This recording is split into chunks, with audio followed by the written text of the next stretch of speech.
কাছাড় জেলার নিজ জয়নগর কুমারপাড়া এলাকায় এক নির্মাণাধীন ভবনের জলের ট্যাঙ্ক পরিষ্কার করতে গিয়ে বিষাক্ত গ্যাসে শ্বাসরুদ্ধ হয়ে 4 শ্রমিকের মর্মান্তিক মৃত্যুর ঘটনায় সমগ্র এলাকায় গভীর শোকের ছায়া ও চাঞ্চল্যের সৃষ্টি হয়েছে। স্থানীয় সূত্রে জানা গেছে, ট্যাঙ্ক পরিষ্কারের সময় প্রথমে এক শ্রমিক ভেতরে নেমে অসুস্থ হয়ে পড়লে তাকে উদ্ধার করতে গিয়ে একে একে আরও কয়েকজন শ্রমিক ভেতরে প্রবেশ করেন এবং তারাও বিষাক্ত গ্যাসের প্রভাবে অচেতন হয়ে পড়েন। পরবর্তীতে উদ্ধারকারী দল তাদের দ্রুত উদ্ধার করে শিলচর মেডিকেল কলেজ ও হাসপাতালে নিয়ে গেলে চিকিৎসকরা 4 জনকেই মৃত ঘোষণা করেন। খবর পেয়ে পুলিশ, এসডিআরএফ এবং প্রশাসনের কর্মকর্তারা ঘটনাস্থলে পৌঁছে তদন্ত শুরু করেছেন এবং প্রাথমিকভাবে ট্যাঙ্কির ভেতরে জমে থাকা বিষাক্ত গ্যাসের কারণেই এই দুর্ঘটনা ঘটেছে বলে অনুমান করা হচ্ছে। এদিকে শ্রমিকদের যথাযথ নিরাপত্তা ব্যবস্থা মানা হয়েছিল কিনা তা খতিয়ে দেখতে ও জিজ্ঞাসাবাদের জন্য নির্মাণাধীন ভবনের মালিক গৌতম পালকে আটক করেছে পুলিশ।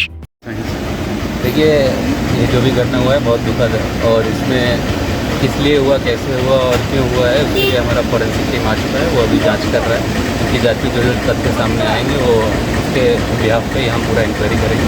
और सबसे पहले अभी हम मेडिकल जा रहे हैं, उन लोग का क्या हालत है, कैसा है वो देखिए। 4 लोग जो बताए गए এটা হইল গিয়া কুমারপাড়া নিজনগর জিপি এবং রেভিনিউ ভিলেজটা যেটা, এটা হইল গিয়া গ্রাম যেটা কুমারপাড়া।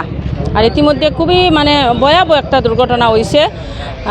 আমরা আশা রাখি আগামী দিনে এরকম কোনো দুর্ঘটনা হোক না। একটা জলের ট্যাঙ্কির মধ্যে দিন হাজিরা তারা কাজ করে, তারা ঢাকনটা খুলছে। এরপরে একজন গেছে, প্রথমে যাওয়ার পরে চিৎকার শোনা গেছে। খুব সম্ভব অক্সিজেন সাপ্লাই পাইছে না বা গ্যাসের সাফোকেশনে ঘটনাটা ঘটছে। তো একজন করিয়া ফরফর করিয়া 60 জন এবং লোকালি আমরা কিছু ইকানোর ছেলেরা, একজনের নাম খুব আমার লইতে লাগের দীপেন্দু, আমরা দীপেন্দু দাস, ওয়ার্ড মেম্বার পিআরআইয়ের প্রতিনিধি, একটা ওয়ার্ড নম্বর 3 ওয়ার্ড মেম্বার।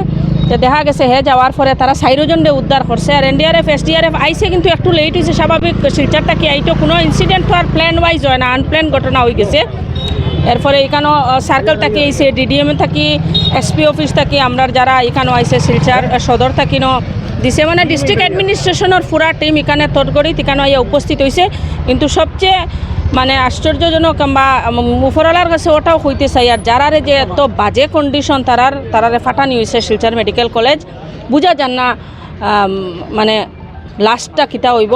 আমরা ঠাকুরের কাছে বা উপরওয়ালার কাছে ওটাও প্রার্থনা করি যে এই 4টা পরিবার যাতে তারার আজকের যে ঘটনা হয়েছে এই ঘটনার তারার আপনজন যাতে তারার কাছে ফিরিয়া পায়, ওটাও আমরা শুধু প্রার্থনা করতে। একটা বিল্ডিংয়ের কনস্ট্রাকশন, আন্ডার কনস্ট্রাকশন বিল্ডিংটা চলের এবং জলের ট্যাঙ্কি যেটা, এটা ঢাকনটা খোলার পরেও তারা ঢুকি গেছে।